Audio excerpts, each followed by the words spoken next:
Thank you, Cherie, for that treatment. You're going to hear the same things in this talk, so there's a little bit of ESP going on this morning. So welcome. The topic is the eternal soul.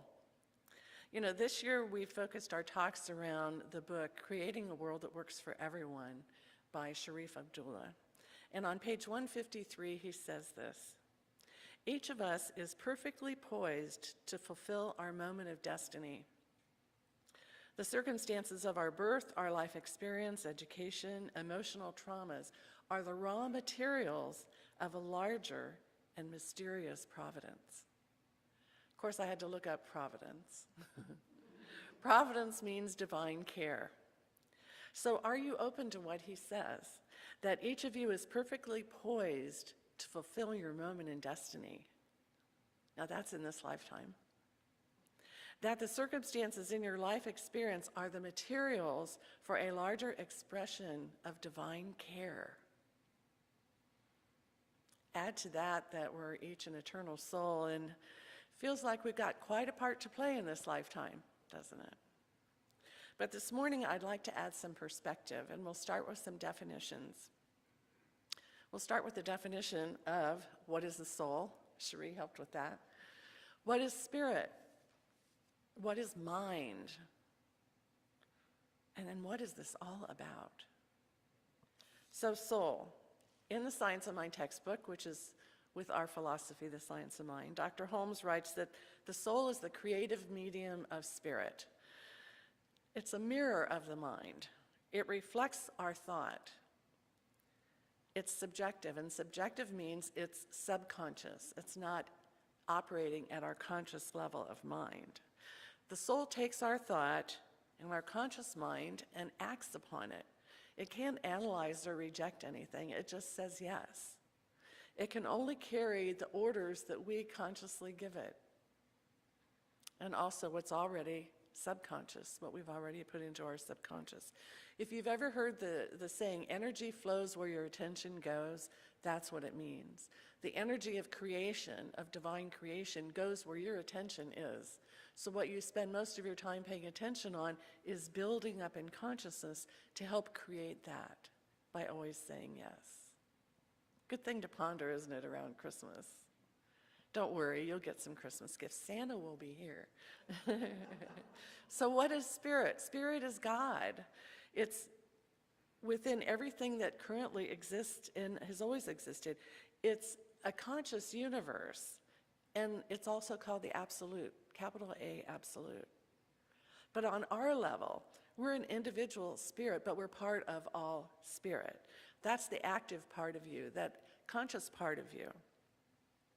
It's where we know ourselves as human beings. I see you and you see me. We're different, but we're all together in spirit. That's the oneness. And we have the freedom to choose, which makes us beautiful individuals. Spirit is the only power in the universe that knows itself. Otherwise, it's subconscious. It doesn't know itself. So then what is mind in the midst of all of this? Well, no one's ever seen it, have you? But we feel it, we know it's there, but we can't put our hands on it. The only proof we have a mind is that we can think.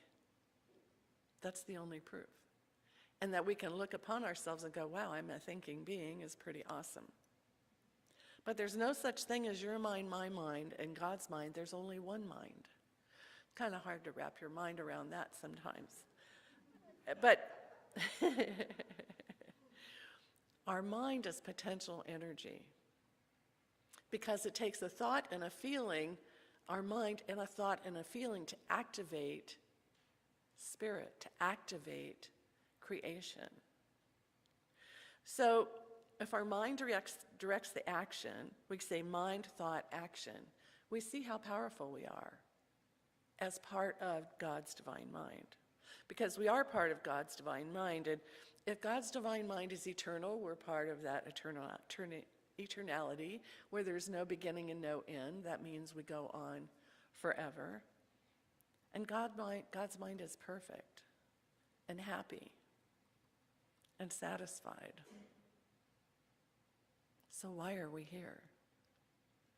If we're part of God's mind and God is perfectly satisfied, why are we here? Dr. Holmes explains, without our conscious mind, God would have no independent offspring. Whoa. Independent offspring. Now, I think of that as a parent having a child, helping the child learn and grow, and then they become independent. Wow, that's a pretty cool thing, that God would not be able to express itself except through us. And we're all different. That's the pretty exciting part. And if you haven't heard that, it's the most heartfelt truth we know so far, that God expresses itself through us and gets to know itself through us. That's why we're able to work out our own destiny, or consciously operate in our own destiny, to lead the kind of life we want to live, and God calls it good and very good. God's so good. So we continue to evolve and learn and grow just like God. God continues to expand, and sometimes so do we. That was supposed to be a joke. Oh, from God's point of view, it's like watching a baby when it's thinking about crawling. Aren't they just cute? They want to crawl, and then they stand up, and then they want to walk. And we always say, it's good and very good. Come on, little one, another step, another step. That's how God is. And we cheer them on because we know what's possible. Someday they'll be able to run. We're about to enter Humanity 2017. It's like a new chapter in a book on the universe. And some cultures are only thinking about crawling.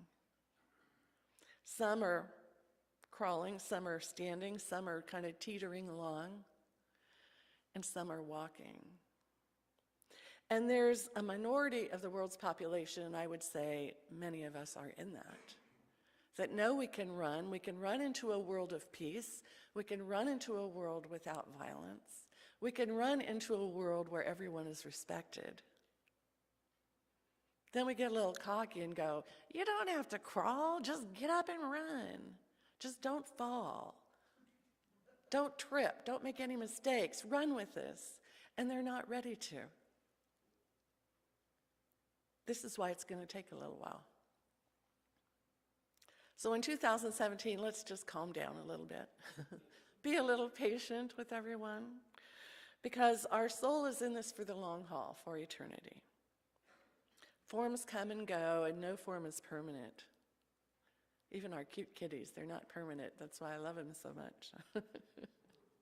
But the energy in the formless state is pure potentiality. That's why the energy from our mind and our heart into action is pure potentiality. It's only us that limits it. And that's the beauty of this life. So when we assert our individuality, we gain greater freedom and we express greater joy. And Holmes warns us, we cannot achieve this unless we're willing to judge not according to appearances. When we choose not to judge according to appearances, we're thinking independently, we're thinking progress, we're thinking positively. We're seeing we're all one in all of this. We're seeing goodness.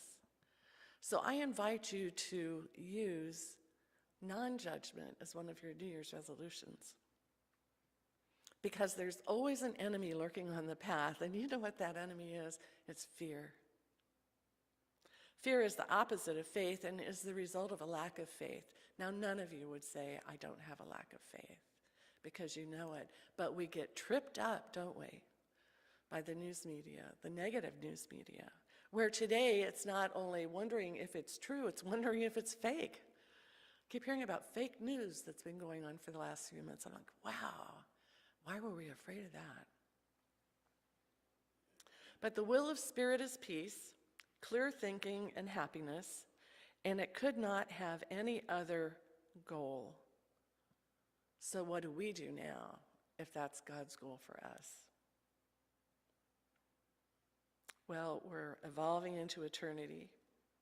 We're contributing to the good beliefs and conditions on the earth. We're alive just as the universe is alive. And so I challenge you to choose to see life as divine, to see it as unfolding perfectly, even if you have to turn around left twice, turn around right twice, look up, look down, okay, it's perfect. Sometimes it takes something like that. And to pay greater attention to the words you use and to the feelings you feel. Are you contributing to peace or are you undermining it? Good question every day. Which brings me to what I think is the most important word in the new year, and that is mender, M-E-N-D-E-R. In Sharif Abdullah's book, he talks about the history of people on the earth, and he said there are 3 stories. You've probably heard this. The first are the keepers. They're the indigenous people who lived with the earth and lived with the ecology and lived peacefully, not always peacefully, but lived with the local ecology with other beings.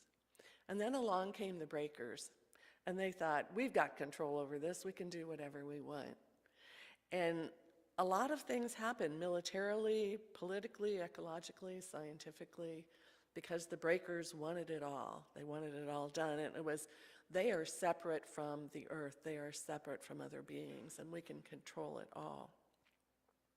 But the emerging story is the menders, people who choose to live consciously here on earth and who choose to be spiritually awake and who think not only for themselves but for future generations and for the earth. And he said as the menders evolve, all goodness will evolve more. They will be catalysts for a new era. Now, all of us may want to think of ourselves as menders, but he said, really, you're just breakers in recovery. And I have to say that's true of me, you know. It's a different viewpoint, isn't it? And I look around my house and I go, well, but I wanted that. How much is enough? How much is enough? So we're a little slow. We know that we're all part of this. We aren't arrogant enough to say it's all your fault, Nina. We're not that arrogant, but we're slow to realize that we're still a part of it. But we're growing, aren't we? And that's the good news. But the breaker narrative isn't entirely negative because look at the incredible things that have been done in medicine. Look at the increase in the life and the age of population used to be like in the 50s and now it's in the 80s. Some of the finest achievements in science have been done by the breakers. But one thing they didn't understand the web of relationships. If you look at a spider's web and you think of all the relationships that have to go on in life in order to make a healthy ecology. But they also didn't understand the web of relationships. It's not just me doing my thing, it's us doing our thing together. The biggest thing they didn't understand was the power of unintended consequences. And that's really big when it comes to war, unintended consequences. In 1978, I was a student at The Ohio State University. If you watched those Buckeyes win yesterday in double overtime, it was really great. But I took one of the first classes in ecology. It was Ecology 101. It was one of the first classes given at a university in 1976. Don't have my glasses on. That was 40 years ago.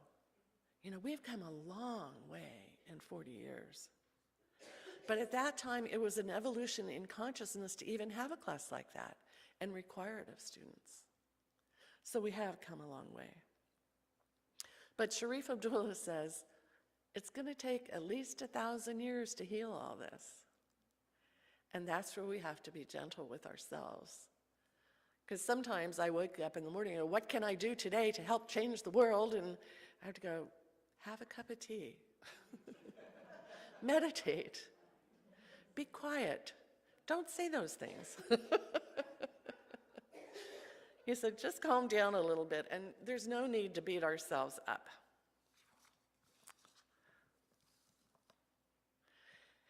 He says we're not going to mature. This is an important part that really surprised me this week. We're not going to mature the Menders movement until we can transmit our experience and our expectations in community to other societies by language. Language. Now, that kind of baffled me. I had to think about that a few days. Then I read that part of the problem with terrorists is they don't know how to absorb love. Absorb love. Don't know how to absorb love. I thought, how can I share with them through my language, my life experience, the community of this special community, and about the love here? How can I share that in a language where they will stop trying to blow us up? That, to me, is my biggest challenge, and I encourage you, if you have some ideas on that, to let me know. Because absorbing love is critical to having a world that works for all. You know, many of the conditions in the world today are based on culture. We have a culture, India has a culture, Thailand has a culture, China has a culture, and some think that their behavior is normal, like stoning people to death, or mutilating people or oppressing people. They think that's normal in their culture. But culture is also maintained by behavior. It takes those people willing to do something different and pay the price to help change the culture. Otherwise, you're just playing it safe and perpetuating the culture. So shifting from a breaker consciousness to a mender consciousness is going to take time, and it's going to take many levels of communication, not only in Redding, but in California, around the world. And it's going to take some real big adjustments. And when I read these, I went, oh, that's not too big, until I thought it had to apply to everyone, not just me. And the first one is to be inclusive with a positive role for everyone. Everyone, not just a selected few here in the room. Everyone. To be authentic with our values and make sure our actions mirror our values. Do we value oneness? Do we value honor? Do we value respect? Do we value harmony? And then spiritual practices where we articulate and demonstrate our common values, our belief in spirit, life, the soul. And then to live with no one to blame. An energy where scapegoat free, as he says it. Scapegoat free. Whoa. In America this past year, we got a ways to go. We got a ways to go. And to be sure, all this then is wrapped up in sustainability. So those are the goals, the new consciousness of the menders, and I encourage you to think about this in the new year, how you can help contribute to that. Because just to achieve it in Redding would just be phenomenal. And Cherie says it doesn't matter whether this generation or the next generation solves all these problems. Divide 80 into 1,000. How many generations is that going to take? A few. But the most important thing we can do is awaken ourselves. Awaken ourselves to the energy, the pure potentiality of the energy within the mind of God to do better for others. We have Shoes for Souls, HIV Food Bank, POP Food Bank, Hope Van, Teddy Bears for Children, especially after Christmas when the police carry these in the trunks of their cars when they're called out on violent calls to homes where children are part of a violent experience. Then act as the world as if we are part of it and not just watching it. And be conscious and faithful to our values because it's important to protect and preserve our eternal soul. So let's pray about that.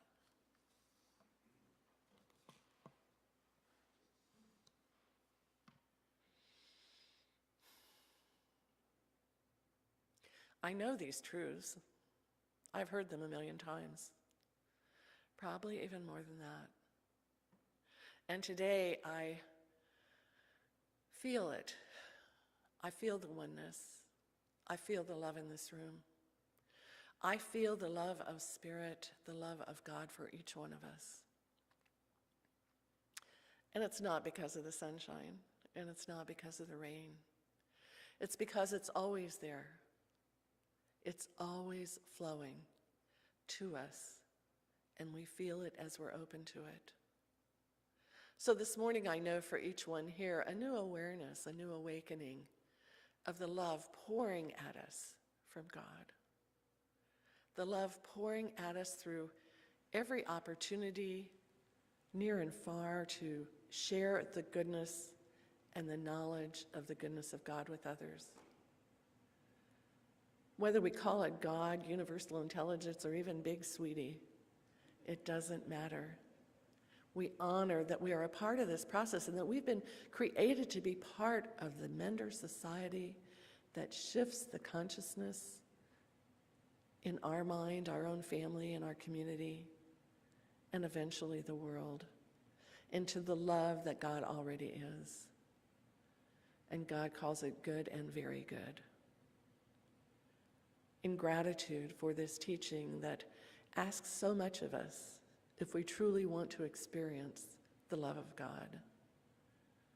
We are so grateful for the center as a place of rejuvenation in our spirit when times get tough. And we're so grateful today to be here together to remember the truth that in God's eyes, it's all good. And so it is. So will the ushers come forward? Oh, thank you.